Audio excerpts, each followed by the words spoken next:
গুরু নাম বিশ্বাস রেখে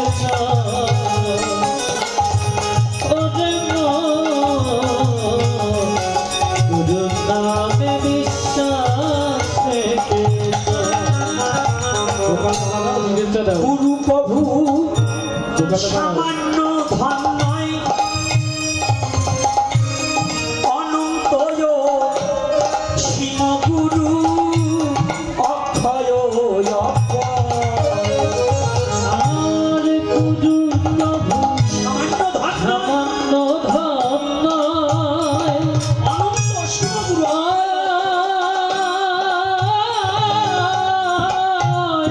অনন্ত সীম অনন্ত বয় গুরু অক্ষয় কথাটা বোঝা যাচ্ছে।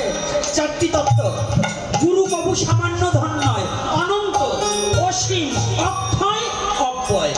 আর গাই অমুকের কাছ থেকে মন্ত্র নিলে হবে না, অমুকের কাছ থেকে গুরু বাক্য প্রতিপালনকারী ওরা শিষ্য কয়জন আছেন? একজন হাত তুলে দাঁড়ান তো, যে আমি গুরু বাক্য বলবৎ রেখে চলছি। এই ফাজলামি ছেড়ে দেন। এগুলো হচ্ছে মানুষকে বিপদগামী করার কথা, নাকি? এগুলো কি বিপদগামী করার কথা নয়? এগুলো ছেড়ে দিয়ে শয়তানি বচ্চাতে ছেড়ে দিও। এগুলো এক গ্রুপ শয়তান হচ্ছে কি জানেন? দল বাড়াবার জন্য কল সৃষ্টি করছে। এগুলো বাদ দেন। আমি যদি ভক্তি করতে পারি, কৃষ্ণ আমার বাড়িতে আসবে, আমার কৃষ্ণের বাড়ি যেতে হবে না। এই দেহটাই তো কৃষ্ণের, আমি কার? আমি কার? আমি বৃন্দাবনে কৃষ্ণ আসে, ও বৃন্দাবন তো নয়। কি বলছে? নাহং বৈকুণ্ঠে যোগিনাং হৃদয়ে নাচ মদ্ভক্ত যত্র গায়ত্রী তত্র তৃষ্ণামি হে নারদ। ও এই যে পড়ো নাই না, এগুলো কানে ঢোকে না। ভগবান কি বলছে? আমি বৈকুণ্ঠে থাকি না, আমি যোগীর হৃদয়ে থাকি না, আমার ভক্তের কাছে থাকি।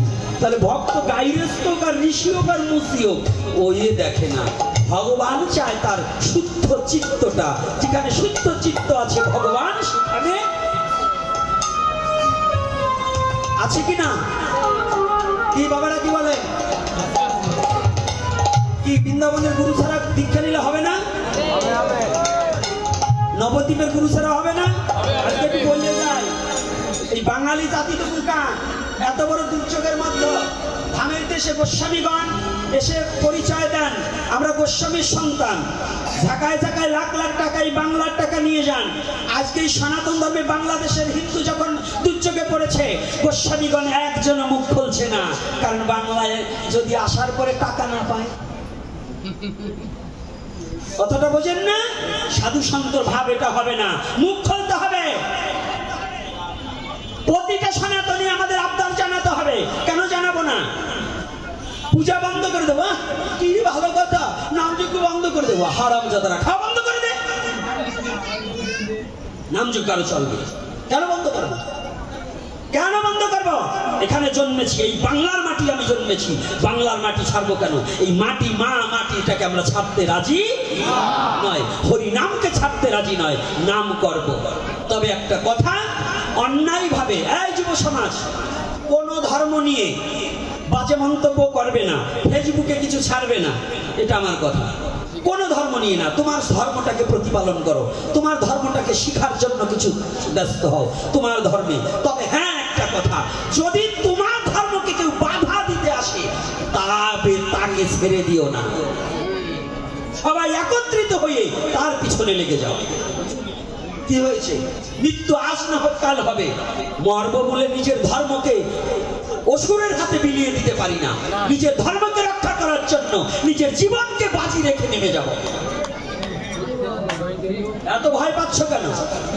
হ্যাঁ সনাতনীরা, সনাতনী বীর্যে জন্ম না, সনাতনী কোন কাপুরুষকে ভয় পায় না। এত ভয় পাচ্ছ কেন? সব একত্রিত হবে। একজনকে যদি একটা কথা বলে অন্যায় ভাবে, তাহলে তার প্রতিবাদ শুরু করবে। কিন্তু তুমি জানো সাবধান, তুমি কোনো কারো সম্বন্ধে অন্যায় করো না, তাহলে কেউ কারো পাশে থাকবে না। এজন্য ভয় পাচ্ছ কেন? এত ভয় কেন? আমার চেয়ে বাংলাদেশে কোথাও চলি না। আমাদের জামায়াত ইসলামের আমির সাহেব তিনি কত বড় সুন্দর একটা কথা বলেছে, আপনারা খেয়াল করেছেন, ফেসবুক দেখেছেন, সংবাদ দেখেছেন।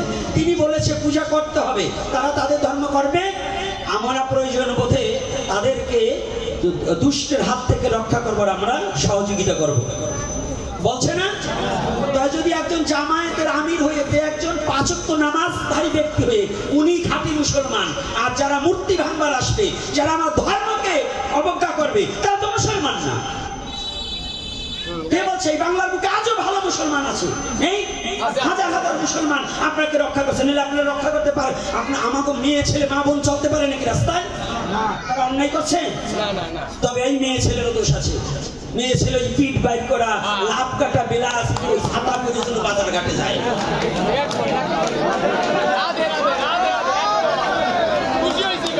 রাস্তা দাঁড়ান, লাভ দেবেন না, মন গেছে খেপে, এখন কিছু না বলে থাকবো না।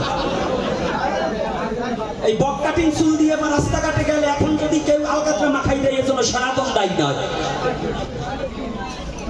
সনাতন ভদ্র সমাজ, পৃথিবীতে সনাতন ধর্মের মধ্যে এত ভদ্র কোন ধর্ম কোথায় পাবে তুমি খুঁজে? সেই ধর্মে জন্মগ্রহণ করে তুমি অশাস্ত্রীয় কাজ করবে, শয়তানের মতো চলাফেরা করবে, একজন যদি তোমার ক্ষতি করে, এর জন্য আমরা দায়ী নয়। কি বাবা, এর জন্য আমরা দায়ী? এই বাংলার বুকে প্রকৃত মুসলমান কোনোদিনও সনাতন ধর্মের বিরুদ্ধে আচরণ করেনি।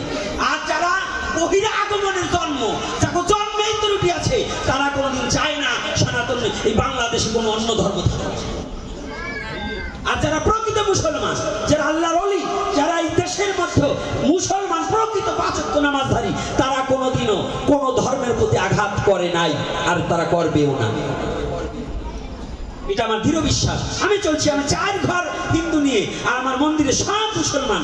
এই যত দুর্যোগ হোক, আমার মুসলমান ছেলেরাই তারাই ওদিকে করেছে। কই, তারা তো আমার অন্যায় করেনি, তারা অন্যায় করবে না। আর জানবে যারা অন্যায় করবে ওরা মুসলমানই না, তো ওইটাকে কুবাইয়ে কাটি দিলেও কোনো অপরাধ হয়। এত ভয় পাও, নিজের ধর্ম রক্ষা করতে এত ভয় পাও না, নিজের স্বধর্মকে রক্ষা করবে, আর কিছু আমি বলবো না। আর কোন সনাতনী দুর্বল না, এটা আমার জন্মমাটি। যে সরকার আসুক, আমাদের প্রধান উপদেষ্টা আসুক, সরকার পরিবর্তন হোক, যে হোক, এটা আমার কি, দল থাকবেই দেশে, দলাদলি বাদ দিয়ে আমরা সনাতনী, এইটা আমাদের একাগ্রচিত্ত থাকতে হবে। আমরা সনাতনী নাকি? তবে অন্যায় করলে, আপনি চুরি করলে আমি আপনার দল দেব না। অন্যায় করবেন না, রাস্তাঘাটে কোনো বাজে ব্যবহার কারোর সাথে করবেন না, ফেসবুকে কোনো খারাপ উদ্দেশ্যে কোনো ধর্মকে ছোট করার জন্য কোনো কথা লেখালেখি করবেন না। এটা চরম ধরে করি। মানে আপনার কি কষ্ট পাচ্ছেন বাবারা? হ্যাঁ, এটা বলার দায়িত্ব আমাদের নাই।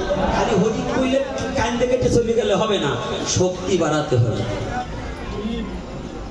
এরপরে আমার কথা আছে, ঠিক ঠিক বলবেন। এই এখন এই সনাতনী বিপদের সময় যারা আছে, গুরু গুসাইরা আগাবে না, আর যারাদের মুখ খুলবে না, এরপরে মুসাই মুসাই টাকা দিয়ে বাবা কইয়ে পাও দইয়ে জল খাবেন, ওই রকিলে সবার এখন বিপদের সময় সবাই এক হয়ে থাকতে হবে, যেন কোন সনাতনীর গায়ে কেউ লোকের আচরণ না দিতে পারে। এটাই আমাদের দাবি এবং এটাই আমাদের আপনাদের কাছে প্রার্থনা। হ্যাঁ, জয় শ্রী রাধে। আর একটা প্রশ্ন করেছে, নামযজ্ঞের টাকা দিয়ে পান বিড়ি সিগারেট খাওয়া যাবে কি, কিংবা আস্তে আর সুদে লাগানো যাবে কি? এটা বলবো না বলবো না বলবো? আমি এই জন্য বলছিলাম এই প্রশ্নটা পরে বলবো। হ্যাঁ, অর্থাৎ অনেকে কষ্ট পাবেন না। নামযজ্ঞের টাকা কখনো সুদে লাগালে বৈধ না। নামযজ্ঞের টাকা দিয়ে বাইরার অতিথি আপ্যায়ন, ভক্ত আপ্যায়ন চলবে, তাদের খাবার। কিন্তু কোনো মন্ত্রী মিনিস্টার আসলে তার জন্য আলাদা পান বিড়ি সিগারেট বোতল কিনে দেওয়ার টাকা, এটা নামযজ্ঞের টাকা নয়। এটা যদি কারো নেতাগিরি দেখাইতে হয়, তার পকেটের টাকা দিয়ে তার বাবার জমি বেঁচে খাওয়াবে, কিন্তু নেতাগিরি এই নামযজ্ঞের টাকাতে দেখাইলে এটা বৈধ না অবৈধ। কথাটা হচ্ছে, এবং নামযজ্ঞের টাকা সুদে লাগাবার জন্য না, এটা নামের এই ভগবানের ভক্তের এবং ভগবানের সেবায় এবং ভক্ত সেবায় লাগিয়ে দিতে হবে। জয় শ্রী রাধে। তবে টাকা যদি উদ্বৃত্ত থাকে মন্দির সংস্কার এবং ধর্মীয় সংস্কার করার জন্য বৈধ থাকবে। আমি আর দীর্ঘায়ু করব না, তবে যারা আমি দেখছি আজকে আমি নাম বলবো না, দূরান্ত থেকে কিছু কীর্তন কমিটির ভক্তরা আসছে, অনেকেই মন দুর্বল হয়ে গেছে, কীর্তন করব না, না কীর্তন ছাড়বেন না। আজকে যদি কীর্তন এই ভয়তে কীর্তন না করেন, এই টাকা একদিক না একদিকে বাইরে যাবে, না বড় একটা রোগ হবে, হসপিটালে ভর্তি হওয়া লাগবে, এই টাকা কিন্তু নষ্ট হয়ে যাবে। তাহলে ভগবানের মতো খরচ করবেন না, আমাকে ঠকাবেন তো।